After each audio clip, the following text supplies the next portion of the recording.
Hello, and thanks for joining us on a special edition of Chicago Tonight. I'm Brandis Friedman. Paris Schutz has the evening off. Tonight is the latest in our series, WTTW News, A Safer City. Every Monday in July and August, we're devoting our entire program to the issues of public and community safety. We're also prioritizing public safety in our online coverage as well, including at WTTW.com/safercity. Tonight, a deep dive into creating safe and accessible public spaces and amenities and how a lack of them may contribute to violence and crime. Here's what we're looking at. It's just an amazing feeling to stand here. What Johnson's pick for Chicago's top cop envisions for the city. So why not make it the case where you can live and work in your own community and you can access things easily? A local collective on how equitable transit-oriented development can help build a safer city. Plus, parks, public transit, and amenities like grocery stores make communities more appealing, but can they actually make them safer? And how a vacant lot turned roller rink at Community Plaza in West Garfield Park has become a safe and fun place for neighbors to gather. All that right after this. Chicago Tonight is made possible in part by Alexandra and John Nichols, the Jim and Kay Mabey family, the Polk Brothers Foundation, and the support of these donors.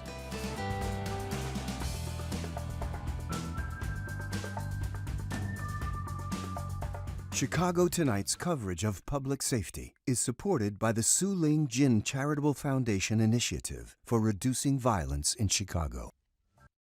And of course, as we mentioned, tonight's focus in our series, WTTW News, A Safer City, is public spaces. A major element of creating safe public spaces is law enforcement. And today, the mayor announced his pick for Chicago's top cop.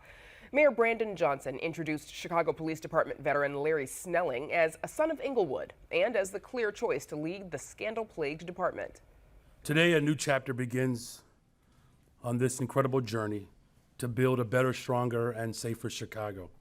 He commands the highest respect of his brothers and sisters in the department, and I'm fully confident in his ability to unify and strengthen these critical public servants. I'm confident that he can boost their morale. Johnson's choice now heads to the Chicago City Council for confirmation. WTTW News reporter Heather Sharon was at the announcement. She joins us now with more. Heather, Larry Snelling joined the Chicago Police Department in 1992 after growing up on Chicago's South Side. Here's what he said his appointment means. For those who grew up like I did, a resident of Englewood and a student of the Chicago Public Schools, I want you to know the possibilities are limitless. Heather, what else do we know about Chief Snelling's record as a member of the Chicago Police Department? Since September, he has been the head of counterterrorism for the Chicago Police Department. And before that, he led Area 2, which is the far south side of Chicago. And he also commanded the Englewood Police District. He's also spent a good deal of time of his career at the Chicago Police Department's training academy, where he was really the expert on a number of different policies imposed by the police department, including how it uses force against suspects.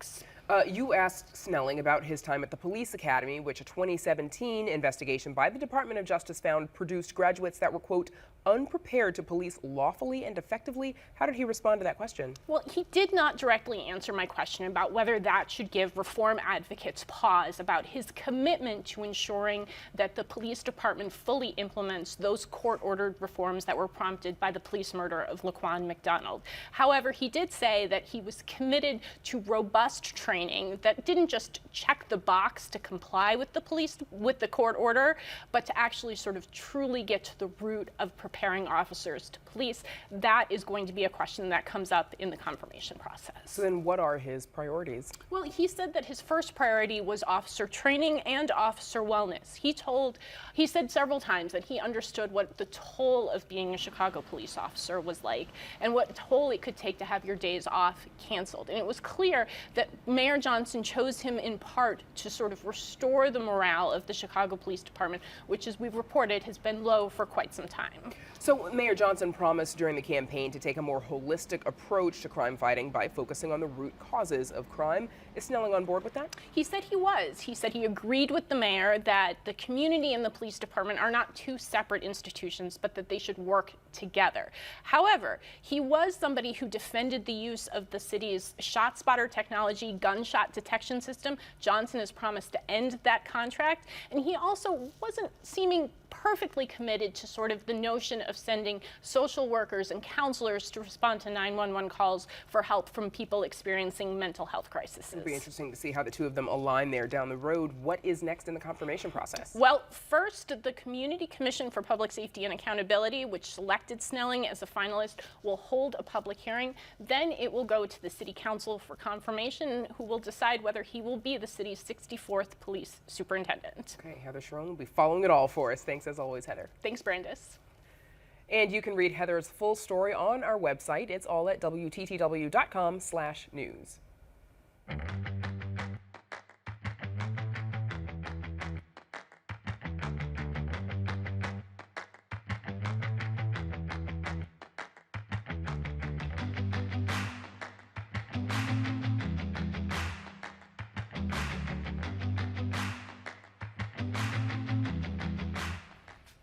Making neighborhoods vibrant, accessible, and easy to get around can be a key part to making them safer. One Chicago group is advancing something called Equitable Transit-Oriented Development, or ETOD. With more on how that works, Angel Ito joins us from 65th and Cottage Grove in Woodlawn. Angel. Brandis, yes, that's right. Now, when we think of Chicago, we think it's a city of neighborhoods, right? And oftentimes the neighborhood is where that feeling of safety starts or doesn't start. And that's why neighborhood development is so important. Now, I spoke with a coordinator at Elevated Chicago, and it's a group of collaborators, authors, artists, and other folks that all have a common goal of what you just mentioned, equitable transit-oriented development. Working and living in the neighborhood one resides in is an option many believe should be accessible to everyone, but it isn't. That's where ETOD, or Equitable Transit-Oriented Development, comes into play. ETOD is important because even if you do have the ability to traverse about the city without any problem, that's not the case for everyone. A lot of people rely on public transit, and getting from place to place is difficult. So why not make it the case where you can live and work in your own community and you can access things easily near your train station or near your bus stop? Now, since 2017, Elevated Chicago has been working to make the city more accessible with creative methods like Can You Walk There, as seen on its TikTok. And today I'm walking in Woodlawn. Not just having a sidewalk that you can walk on, but what do you see in the neighborhood? Are you walking past vacant lots? Do you feel safe? Is there any lighting? Are there amenities that you can interact with? All that goes under walkability. If you're walking on one side of the city, you may not walk past anything that you can go into for blocks, versus other areas, you'll walk past homes and you'll walk past bars and you'll walk past dog groom. It's all types of things that'll be there. And it's not fair that there has to be this inequity, but if we do want to bring that development, we need to have community engagement at the forefront. You can't just show up and say, well, now we're gonna build all this stuff here because there's nothing there. Because the rent's gonna go up and the property value is gonna go up, and people are gonna say, well, I didn't want a dog groomer in the neighborhood. That's not what I needed a grocery store. So there has to be community engagement involved so people can have a voice. So what determines if a neighborhood is ETOD friendly and or walkable? Federal requirement for something to be considered TOD is within a half mile of your train station or within a quarter mile of your high frequency bus stops. And then the development is whatever's being built. So your affordable housing, your grocery stores, your murals, whatever's getting put up. But the equity part is the part that's been missing in a lot of these developments. For example, Logan Square, some examples of ETOD that have come about in that neighborhood. One of the most prominent is the Lucy Parsons Gonzalez apartments. It's 100 units of 100% affordable housing. They have a green roof there. It's a hop, skip, and a jump away from the Logan Square Blue Line. Now, this affordable housing option is just one of 40 plus projects that Elevated Chicago has worked on. more people are on the bus and able to get around easily, now they don't have to be in that Uber, or maybe they don't have to drive. So overall, ETOD benefits everyone, and it's something that allows us to fight against climate change. It allows us to have more racial equity for people that are reliant on transit, and especially our Black and brown neighborhoods that we know are disinvested and are really needing more development that is centered around what the community desires. Now, Brandis, I am currently standing at 64th and Cottage, and it's not much behind me now. It's a vacant lot, but pretty soon it will be the new home for Definition Theater, and it's actually one of the projects that I was talking about that Elevated Chicago has helped push along. It's a little bit hard to see around me, but we've got a train station about a block up, a couple of food eateries, but Woodlawn, I would say, is still pretty scarce, which means even with this theater coming behind me, Woodlawn is still a ways away from being considered a walkable neighborhood. And Angel, I understand this Performing Arts Center is being funded by the city? Yeah, that's right. So the city actually has put out several ETOD grants for kind of positionalities like the theater here, where if you know of a public space that is in need of just something to brighten up the neighborhood, this is, and it falls within the ETOD guidelines, and this is something that you should utilize. And so they'll actually be putting out another round of applications this fall. And so if you know of a neighborhood or an area in a neighborhood that is in need of some ETOD development, you should certainly apply. All right, and that's a lot to watch. Angelito, thank you so much. And as we just saw, public transit and amenities like theaters, parks, libraries, and grocery stores make neighborhoods more livable and appealing. But can they actually make them safer? What impact can community development have on crime? Here to discuss what impact investment has on crime and quality of life in Chicago's under-resourced neighborhoods are Demetrius Files, Public Safety Task Force Manager for the nonprofit Teamwork Englewood, Eleanor Esser-Gorski, an architect and president and CEO of the Chicago Architecture Center. Up until last December, she headed the Cook County Land Bank Authority, charged with finding buyers and investors for the city's vacant land and properties. And also joining us is Amaya Pawar, former 47th Ward Alderman, now senior advisor to the nonprofit Economic Security Project. Thanks to all of you for joining us. So I want to hear from all of you on this, getting your thoughts on how a lack of amenities and investment in public spaces can impact crime. Demetrius. Lack of amenities in public spaces like Englewood, impoverished communities that have been disinvested in, the unintentional consequences around not having those amenities can elicit more crime. Folks who don't feel proud of their neighborhoods and don't have access to things within their neighborhoods travel outside of the neighborhood to get access to those things like grocery stores, theaters, something as small as trying to go to the pet store to get something for your pet, crossing over into other boundaries that you may not feel safe in. And if you're a senior, how are you going to get there if you don't drive? So things like that. Transportation can be a thing. Eleanor, same question to you. You know, when there aren't amenities and there aren't spaces that are welcoming, why should people come out? Why should there be eyes on the street, activity in the neighborhood? And when there is a lack of positive influence, that's when the area is ripe for other things to happen.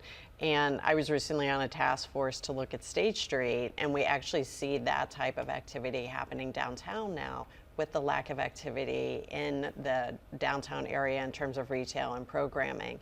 And it's programs like that that need to reverse that. Amaya Pawar. I mean, you need public spaces, you need public investment in communities, and those are really important for growth because vast swaths of this city have been redlined historically, but it is still alive and well. And the places that are food deserts are simultaneously banking, transit, housing, broadband, and every kind of desert simultaneously. And so you're basically forced communities to participate in capitalism without capital, and that leads to problems. On the flip side of that, would you say crime is one of the main obstacles to bringing private investment to underserved communities? No, actually I don't, because I think at the end of the day, our strategy in the city and most American cities is, we beg, prod, pay, nudge big actors, companies to come into communities, and they're here today, and then they're gone tomorrow. And at the Economic Security Project, we believe that, if the markets don't want to invest in communities, the public should, and that's where public options can play a big role. Eleanor, same question to you. Do you think crime can be an obstacle to getting businesses and companies to invest? I would agree with former Alderman Pawar that crime isn't so much a deterrent as the amount of rooftops there are in a neighborhood, the buying power, the data that's out there. I think that needs to be collectively used to go to public banks, to go to private lending institutions, and to show them that these communities aren't dead, that they really do have a lot of life in them, and there are people there willing to spend their dollars. Demetrius, we've seen several grocery stores on the south side close in the past several months. Whole Foods in Inglewood, Walmart in Chatham, Aldi in Gresham. What kind of impact does this have on south side neighborhoods? Closing grocery stores elicits unintentional crime. We live in a food desert. We don't have access to healthy food. We don't have access to mental health resources, rehabilitation resources, re-entry resources. It affects us negatively and it impacts the connotation associated with our residents.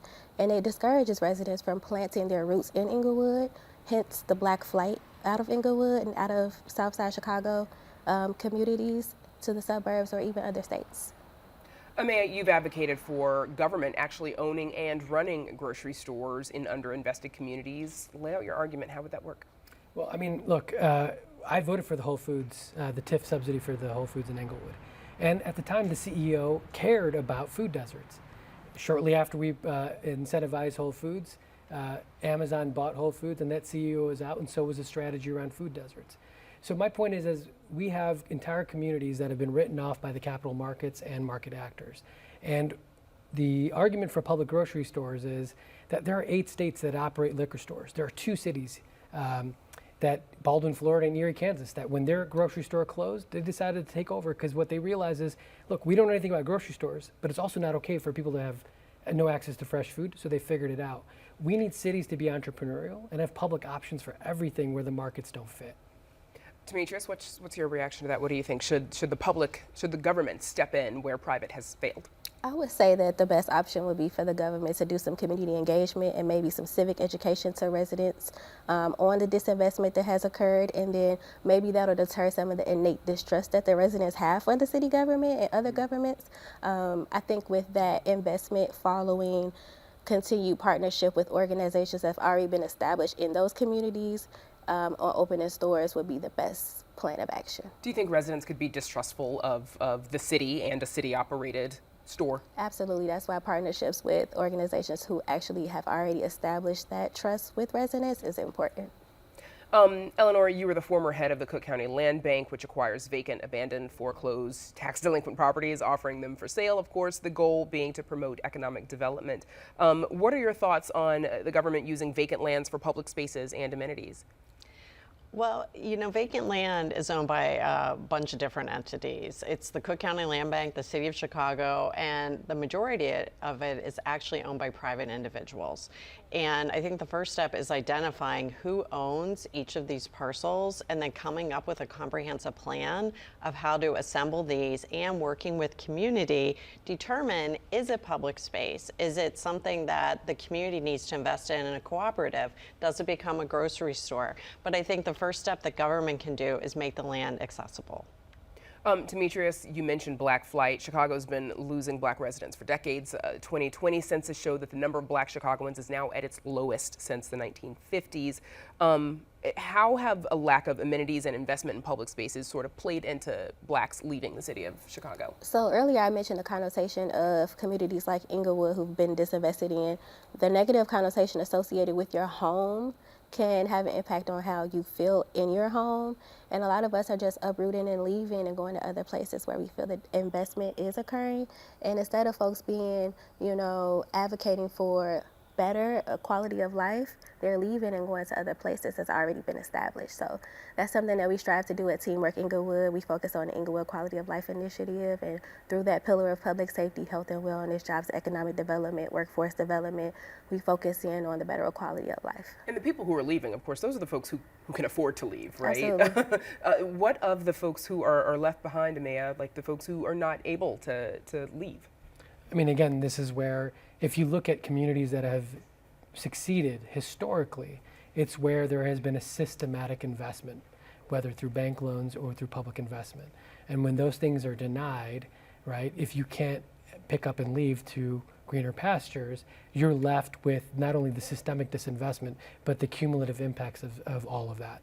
So I do think, yes, to your point, I mean, we need to engage with communities. This isn't a unilateral investment by public institutions. What is important, though, is we can either continue to rely on grants, philanthropy, low-income housing tax credits, all of these things that kind of work on the margins, or harness public capital to invest alongside communities so that they can thrive, because it can't just be Lincoln Square where I live. Eleanor, what else would you like to see city, state, federal government do to support investment in underinvested communities? Well, I always advocate for looking at the tools that we have now, what's working and what is not. And I know that TIF is not a popular tool among many folks, but I think that there is a chance to re-examine that. There was talk at one time of doing a public bank, of utilizing TIF dollars for that. And I could see that being a big help in neighborhoods where there maybe aren't financial institutions to loan locally. In addition, I believe the TIF funds like the Small Business Improvement Fund, the Neighborhood Opportunity Fund, these are funds that already work in the neighborhoods, but they do not have enough resources in them, nor enough folks to administer those programs to really make them have the impact that they are capable of. So I would encourage this administration, this council, to re-examine the tools we have and see how they can be strengthened. Okay, that's a good place for us to leave it. My thanks to our guests, Demetrius Files, Eleanor Esser-Gorski, and Amaya Pawar. Thanks to all three of you for joining us. Thank you. 2 years ago, a vacant lot in West Garfield Park was transformed into a place to gather and play. Chicago Tonight's Nick Blumberg got to know more about the transformation and where the plaza is headed next. He joins us now live in a bit of rain. Nick. Oh, just a little, Brandis. You'd hardly notice. We first introduced you to the Garfield Park Community Plaza back in January as part of our Chicago Tonight in Your Neighborhood series. Since then, a new effort's gotten underway to bring even more amenities to this community space that's become a hub of activity for neighbors. For many Chicagoans, the clatter of roller skate wheels is a familiar sound of summer. Right now in Garfield Park, that clatter's been replaced by another familiar sound this time of year. Construction's underway at the Garfield Park Community Plaza to create more play areas for kids, a stage, a covered roller rink, and a sculpture designed by young people from the community. It's going to be a really dynamic space again, an oasis in the midst of a busy block where folks can come in, they can find a little peace, a little quiet, or a lot of fun and activity and joy happening in the space. A simpler version of the plaza and roller rink first opened in 2021, offering free skates and a place to gather on the site of a long vacant lot that had become an issue.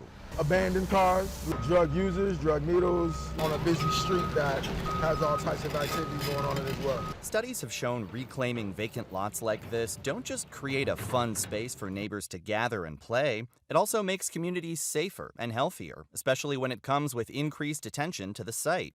It's something Theodore J. Crawford's seen with his own eyes. You go 2 blocks to the north, 2 blocks to the south, 2 blocks to the east, you know, it's a different story. But right here on this corner, the attention, the consistent activity, knowing that children and families are here, knowing that we're working to increase walkability, along the corridor, it's been a big help.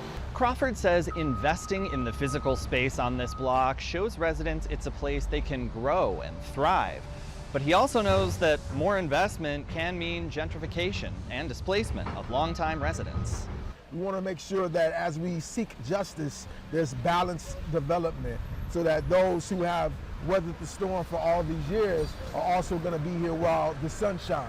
They also want to make sure the space is designed around the idea of Black culture wellness, addressing the needs of the community and uplifting its values within the plaza. Images that reflect who we are as we self-determine, as we work to build a community that's a reflection of who we are as well. And Brandis, even though construction's happening during peak summer roller skating weather, although maybe not peak weather today, Crawford says they're hoping to have the renovated plaza reopened in time for a Harvest Fest in October. Yeah, not so much construction during the rain. Nick, find someplace dry. Thanks so much. And that's our show for this Monday night. Join us again next Monday for the latest in this series, and be sure to follow our ongoing coverage online. Don't forget to stay connected with us by signing up for our daily briefing, and you can get Chicago Tonight streamed on Facebook, YouTube, and our website, WTTW.com/news. You can also get the show via podcast and the PBS video app.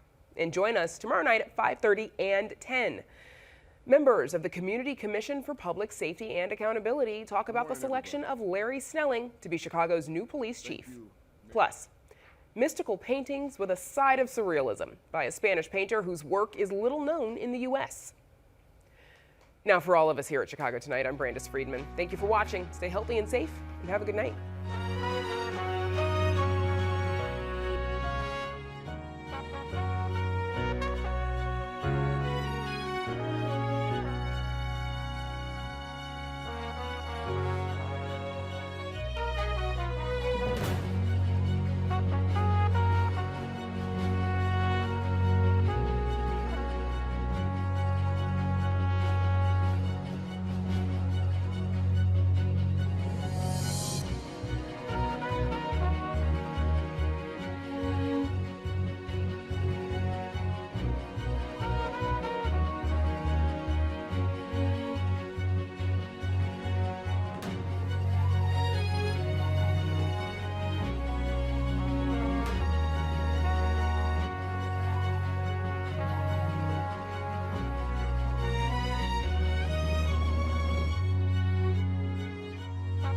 Closed captioning is made possible by Robert A. Clifford and Clifford Law Offices, a Chicago personal injury and wrongful death firm, and proud sponsor of programming that offers advice and strategies to enhance the physical and mental well-being of fellow legal practitioners in Illinois.